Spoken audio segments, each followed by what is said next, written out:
La Fédération béninoise de roller sport a organisé la 68e édition du Challenge Cotonou Skating Open le dimanche 16 mars 2025. L'événement, qui s'est tenu sur la nouvelle voie Ciné Concorde d'Akwakwa, a marqué le lancement officiel des activités de la saison 2024-2025. Ce challenge a réuni plusieurs clubs du Bénin, notamment Para-Roller de Parakou, Roller Fire, ex-skateur d'Akwakwa, Roller Pro ainsi que d'autres formations. Les compétitions ont opposé des athlètes de différentes catégories dans plusieurs disciplines telles que le line speed sur 100 mètres et 10 km, le speed slalom, le free jump, le lambeau ainsi que le skateboard qui était également au programme. Comme vous le savez, le Challenge Cotonou Skating, c'est une compétition qui nous permet déjà de préparer nos athlètes et de détecter des talents, de préparer la direction technique, le staff technique et les organisateurs à des grands événements.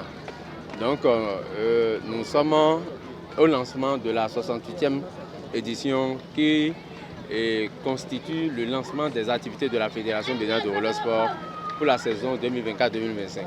On a laissé les compétitions maintenant tout juste après les championnats du monde et aujourd'hui nous ne pouvons pas se bomber le torse que le niveau des athlètes y est. Donc ce challenge Cotonou Skating, c'est ça qui va nous permettre maintenant de relancer les enfants, de les préparer et de les mettre en forme. Donc pour le moment, il y a une parfaite satisfaction côté technique et organisationnel de l'événement. Mais en matière de résultats, nous allons attendre encore et voir les prochaines éditions, l'amélioration que les athlètes feront pour pouvoir apprécier ce qu'ils vont donner sur ces événements. Le directeur technique national a apporté quelques précisions sur l'événement et les performances des athlètes. Et ce soir, il y avait 3 grandes disciplines en compétition, la course, le speed, et puis le inline freestyle qui est toujours en activité, et puis notre discipline olympique, le skateboarding qui est encore en activité là. Alors ce soir, plusieurs catégories ont passé.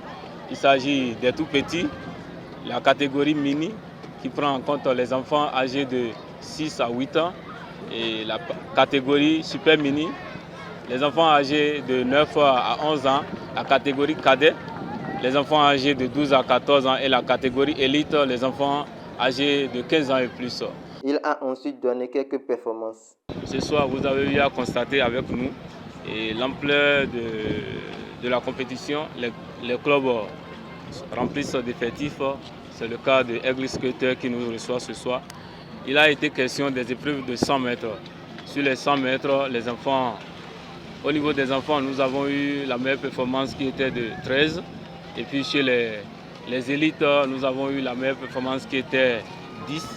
De l'autre côté, des collègues qui sont en activité au niveau du freestyle, nous avons eu à faire le speed slalom, passer dans les plots en vitesse, et après le free jump qui est encore en activité.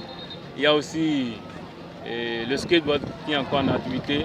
Il s'agit de démontrer ses capacités, comment rester sur une planche, comment récupérer la planche. Nous pouvons dire que nos athlètes ont repris.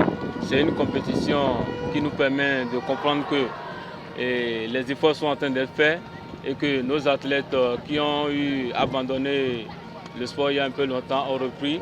Cela témoigne des performances et d'habitude nous avons un peu plus de 10 secondes sur les 100 mètres. Ici, nous avons pu avoir 10,83 pour la meilleure performance. Ceci est louable parce que ça nous permet de détecter des talents et de les préparer pour les compétitions au plan africain et au plan international. Nos coachs nationaux aussi sont sur le terrain et ils se chargent de détecter, de faire un rapport technique sur les athlètes et de nous les présenter. À l'issue de cette compétition, certains athlètes ont partagé leurs impressions. J'ai gagné des médailles en or dans la catégorie mini. Je me sens heureux, content. J'ai gagné la médaille d'argent. J'ai trouvé la compétition très bonne. Je me suis très bien préparée avec mes coachs. Je suis très fier parce que c'est le travail qui paye de façon acharnée. même dans l'austérité, le travail, même si tu es dans l'austérité, tu es souvent remarquable. C'est pas facile, mais je me suis donné à fond et ça m'a donné de bons résultats. Ainsi, cette 68e édition de l'Open Challenge Skating a été marquée par des distinctions remises aux athlètes les plus méritants de chaque catégorie d'âge, ouvrant la voie à une saison prometteuse. Le rendez-vous est donc pris pour la 69e édition qui se tiendra dans 2 semaines.